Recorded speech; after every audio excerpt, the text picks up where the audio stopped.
What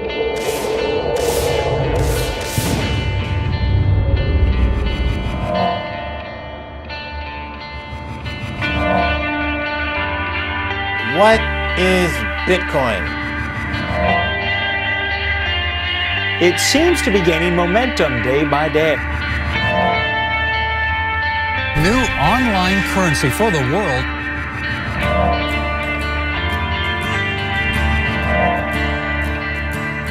Now it's gone all the way down to $91, a lot of volatility. Bitcoin and other cryptocurrencies have earned quite a bit of attention over the past few years. Bitcoin at Mt. Gox broke into 4 digits. Many call them the future of money, but a majority of people don't really know much about them. The Bitcoin traded as low as $109 before its death spiral came to a climax. What are cryptocurrencies? How do they work? We will be being paid in Bitcoin like we can be paid in euro. How do you get them? Where can you use them? And what makes them safer, faster, and often cheaper to use than cash or credit? Architecture that Bitcoin represents is of enormous computer science interest. My name is Randy Clemens, and I'll be your host, answering these questions and many more, walking you through an in-depth overview of this paradigm shift in money. You'll see how it's already benefiting millions of users across the globe, and you'll learn how you can be one of them. Join me as I decrypt Bitcoin, from its enigmatic beginnings in late 2008 to a look at its promising future. I'll also explore the breakthrough technology underneath it, the blockchain, and how it can change more than just our relationship with money. It can transform our societies, our governments, our businesses, and possibly our every interaction. But first, some chocolate.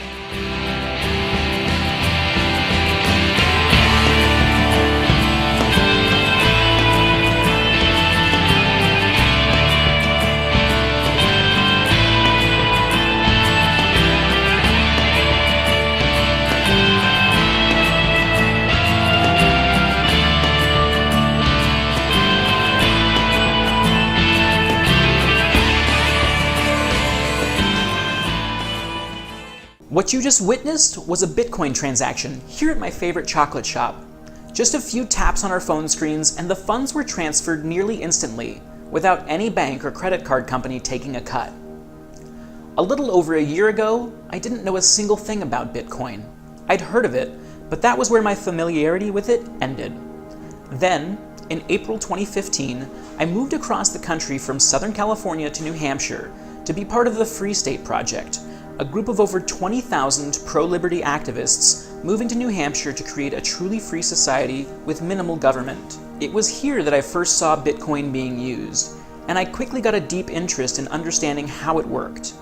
I had tons of questions, but as I learned more, I began to see that Bitcoin was more than just a convenient way to send money to anyone anywhere.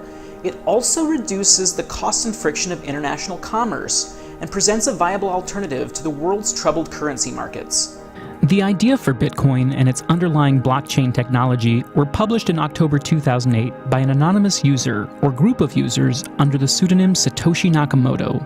Just a few short months after Nakamoto proposed the Bitcoin network, he officially launched it, releasing an open-source Bitcoin software client and mining the first block of Bitcoins, called the Genesis block, on January 3rd, 2009. By the very next year, Bitcoin grew to be the world's top-performing currency, a feat it would repeat in 2011, 12, 13, and 15. Today, there's more than $10 billion worth of Bitcoin in circulation, and millions of Bitcoin transactions occur each day. Digital electronic money transfers have been around for decades, but what sets Bitcoin apart is that it is completely decentralized. No single person or institution controls the Bitcoin network, and its structure, money supply, and transaction record cannot be manipulated by any bank, government, organization, or rogue bad actor. We're going to get into the technical side of how it all works in just a minute. But first, I think it's important to cover a few more of the reasons why people are using Bitcoin, and what excites me most about it. Bitcoin's benefits are being realized on a macro, global scale. The estimated 4 billion people on Earth who currently don't have reliable access to banks can now plug into the global financial network with nothing more than a cell phone that can send text messages. With Bitcoin, you are your own bank. There is no third party holding your funds, no monthly account charges, no overdrafts, no convenience fees tacked on simply for spending or transferring your funds. Fees for Bitcoin transactions typically range from free to just a few cents, and any amount can be sent to anyone, anywhere, in just a matter of seconds. And the best part is that your bank is always open. These low to no fee transactions are already disrupting several markets.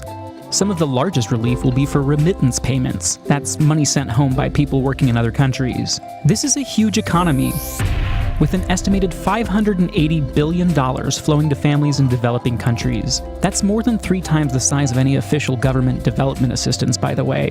Banks and companies like Western Union take an average of 9% of that, though it can reach as high as a whopping 16% for something Bitcoin does essentially for free.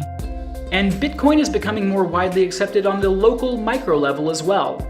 There are numerous large online retailers and a growing number of savvy brick-and-mortar businesses across the world that are jumping on the bandwagon.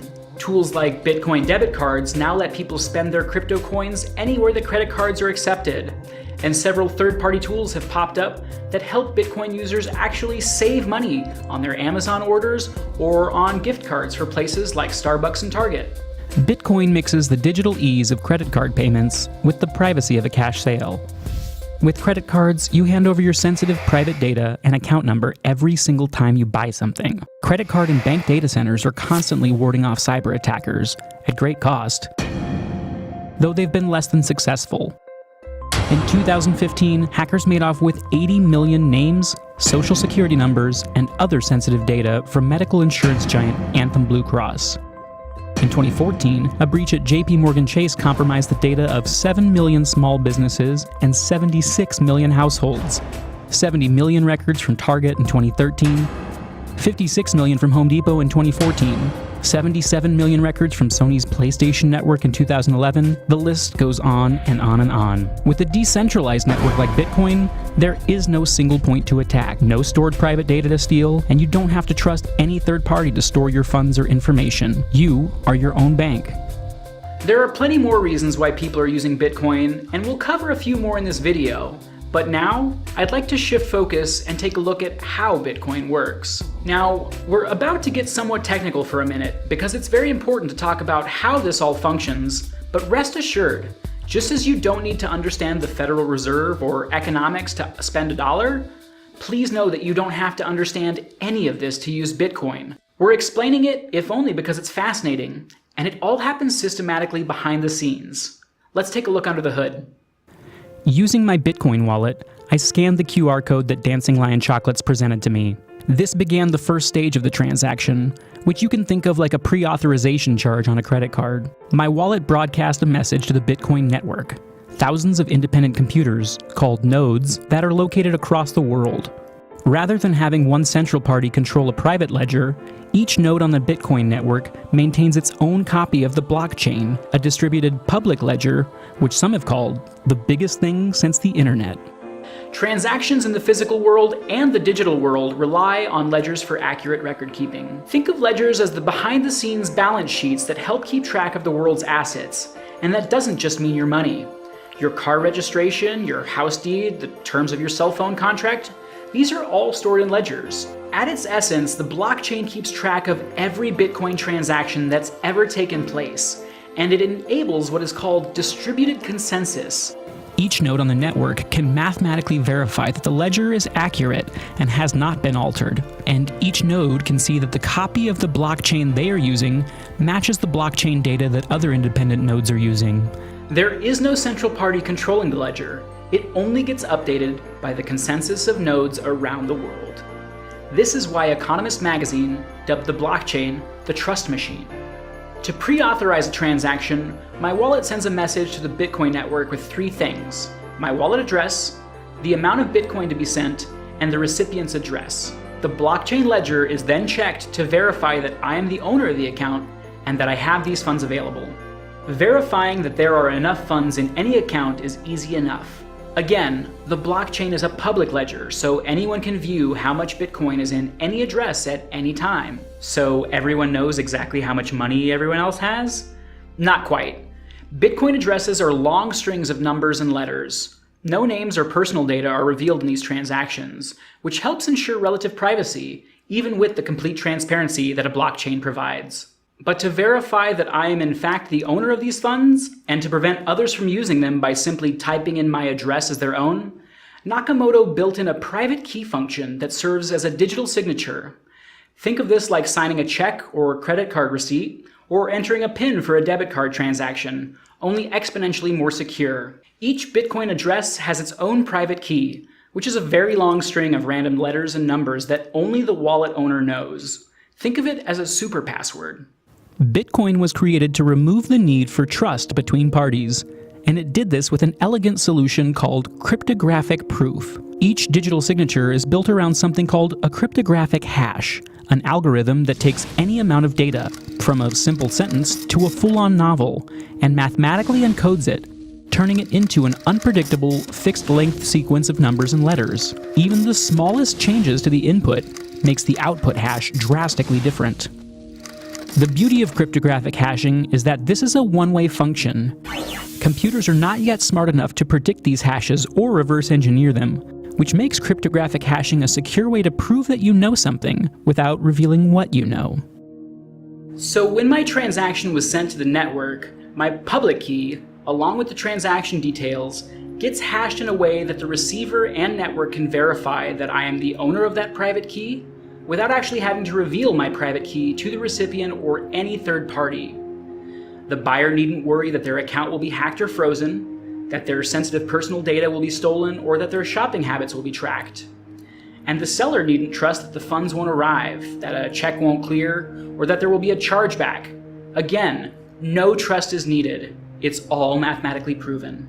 Anyone who tried to create a bogus transaction would quickly be thwarted.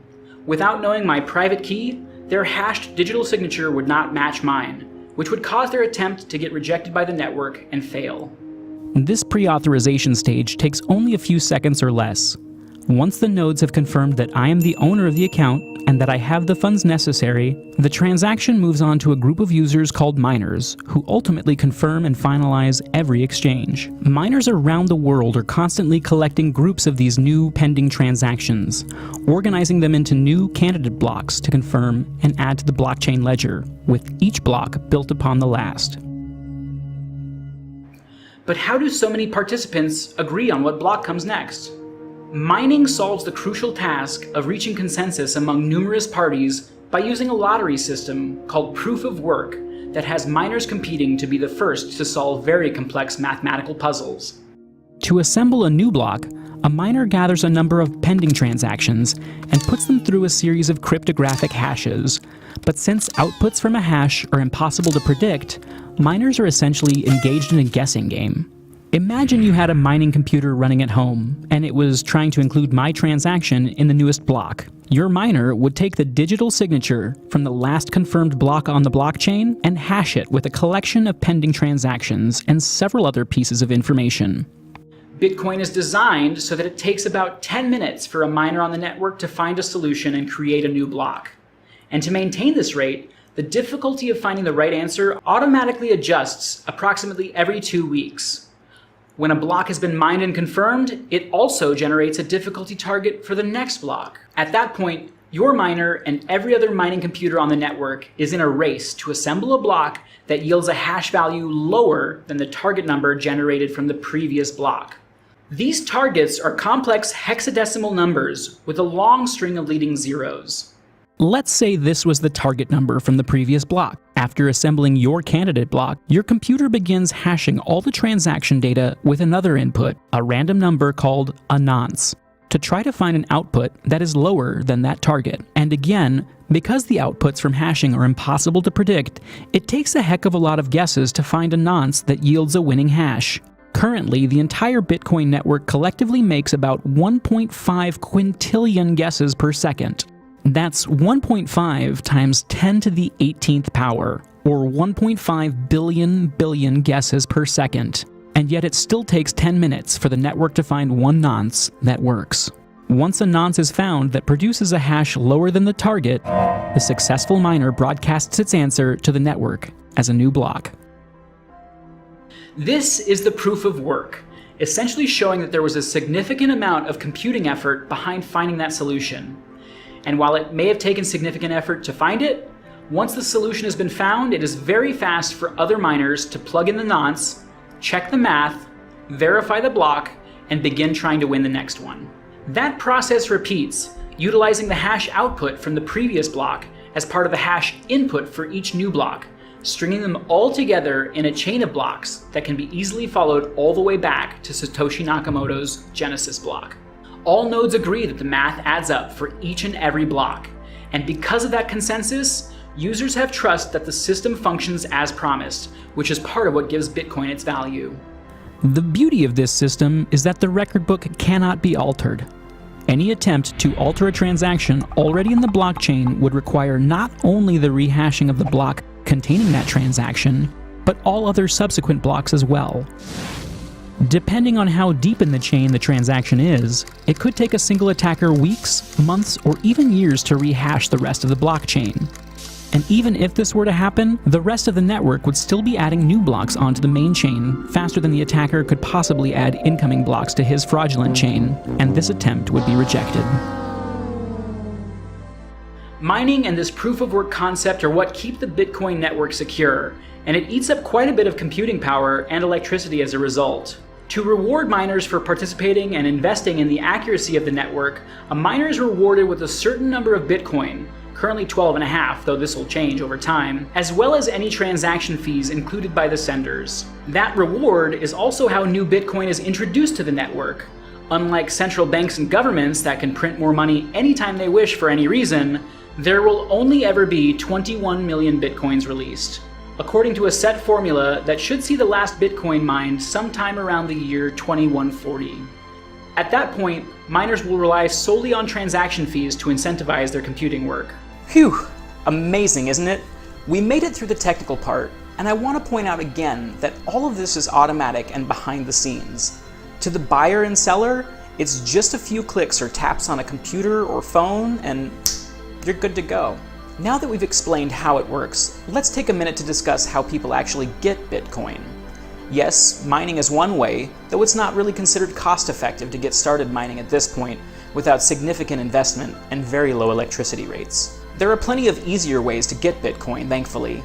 Bitcoin ATMs like this one here in Manchester aren't exactly everywhere like traditional ATMs, but they're popping up in more places. Newsstands in several countries like Canada and Australia now offer customers the ability to buy Bitcoin over the counter. For many, the simplest way to get Bitcoin is to just find someone in their area who uses it. There are currently close to 900 local Bitcoin groups around the globe on meetup.com, and a website called localbitcoins.com connects people around the world, allowing them to trade traditional currency or other items like Amazon gift cards for Bitcoin, online or in person. Several free wallet apps like Coinbase, Airbitz, and Mycelium allow users to purchase Bitcoin using a debit card or bank transfer. Perhaps you're someone who sells products online or owns a business, or maybe you've got a blog or media channel that you'd like to monetize. Accepting Bitcoin as payment is extremely easy to set up. In fact, one of the world's largest e-commerce platforms, Shopify.com, has helped thousands of entrepreneurs, crafters, freelancers, and other merchants to take Bitcoin, all with just a few simple clicks. There are also online exchanges where people can buy and sell Bitcoin as the price fluctuates. Just as the values of traditional world currencies rise and fall, so do the values of digital currencies, and these exchanges allow users to speculate on price changes, just like a stock market, complete with short selling, margin trading, blending, and more. This brings up an important point. I've talked a lot about Bitcoin being safe and secure, but several Bitcoin exchanges have seen security breaches in the last few years, namely Mt. Gox and Bitfinex. These heists are like a digital bank robbery, in that when you store your funds with someone else, there's a chance you can lose them. You are only your own bank when you hold your own Bitcoin. When you store your coins with a third party like an exchange, they control the private keys. And if you don't control the keys, you don't have the Bitcoin. You essentially just have an IOU. I definitely recommend reading up on additional security measures if you're looking to hold or trade any amount of Bitcoin that you wouldn't feel safe carrying around if it were cash in your pocket. Once you've got some Bitcoin, there are plenty of places where you can spend it. And there are a few neat services that actually stretch your spending power that I want to tell you about as well. Over 1 million items are available at discount retailer Overstock.com. Got a travel bug? Expedia is ready to book your dream trip with Bitcoin. Microsoft users can buy apps for Windows phones, as well as movies, videos, and video games for Xbox One. Steam, the massively popular video game platform with 125 million users, announced in April 2016 that they too were accepting Bitcoin. Software and hardware vendors like Tiger Direct, Dell, and Newegg are a few of the other bigger names, and several third-party services such as Gift.com and Purse.io allow people to purchase gift cards for all kinds of stores like Amazon and Target using Bitcoin, often at a discount.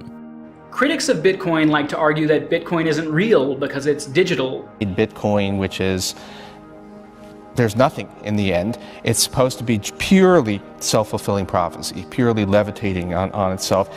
A funny fact, since most of the money that you and I use is actually digital. I mean, if you're looking for the idea that a currency doesn't really have to be something physical, it can be something that's virtual, that's the system we already have. Economists estimate that only 8% of the world's money supply exists as physical bills and coins.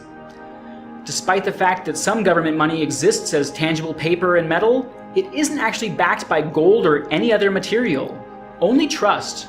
We trust that dollars will be valuable tomorrow, so we accept payment in dollars today. But what is driving that trust? The United States federal government is more than $19 trillion in debt, with no payment plan or solution in sight. Just keep paying interest. And the Federal Reserve has been around for just over a century, tasked with only one job: to preserve and protect the value of that US dollar. Yet in that time, its value has fallen more than 95%. 95%? You had one job, Federal Reserve. And this Federal Reserve, a private organization run by appointees, not elected officials, mind you, can increase the money supply with the push of a button, however they see fit, even printing trillions of dollars to bail out their elite banker friends, and devaluing every single one of your dollars in the process.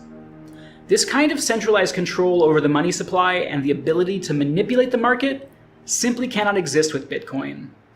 Now, while I'd love to go deeper into the tremendous corruption behind the Federal Reserve System and currency markets worldwide, it's a huge topic that's a little outside the purview of this video, though we've added some links and resources on our website if you'd like to learn more. One of the other added benefits that I'd like to mention is the ability to send micropayments. Small amounts like a few pennies or fractions of a cent. As the advertising industry continues to die slowly, clogging your browser with windows with more clutter and spyware to support the free content, micropayments could allow people to access the content they want without being subjected to invasive ads or needing to sign up for a full unlimited subscription to all of the site's content. As you can undoubtedly see by now, Bitcoin and its underlying blockchain are already transforming how the world thinks about and uses money. But outside of money, there are methods being developed where Bitcoin and its blockchain could be used to execute contracts, transfer ownership of other assets like stocks, a car, or even a house. Blockchain technology is also being utilized by other revolutionary projects like Ethereum, a world computer that will take decentralization even further, allowing entrepreneurs to create businesses that essentially run themselves. Imagine a computer performing many of the functions of companies like Airbnb, Amazon, Dropbox, Kickstarter, or Uber, minus the middlemen and bloated bureaucracies that siphon off a large portion of each sale. Imagine self-driving cars that rent themselves out and earn money for the car's owner when they're not using it, drones that deliver mail and packages on their own, proof of origin and the end of counterfeiting, elections that can't be rigged. Blockchains can allow all of this and more. Exciting times to be sure.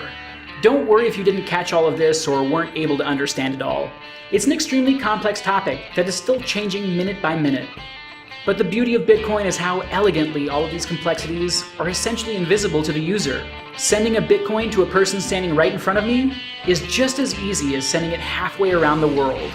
All it takes is a few simple clicks, and voila, you are your own bank. If you'd like to learn more and access more Bitcoin resources, please check out our website, fifthquill.com/Bitcoin. And if you'd like to make a donation to support our work and future videos, We of course welcome any and all donations to the Bitcoin address you see on your screen. Thanks so much for watching. My name is Randy Clemens, and I love Bitcoin. Change the money, change the world.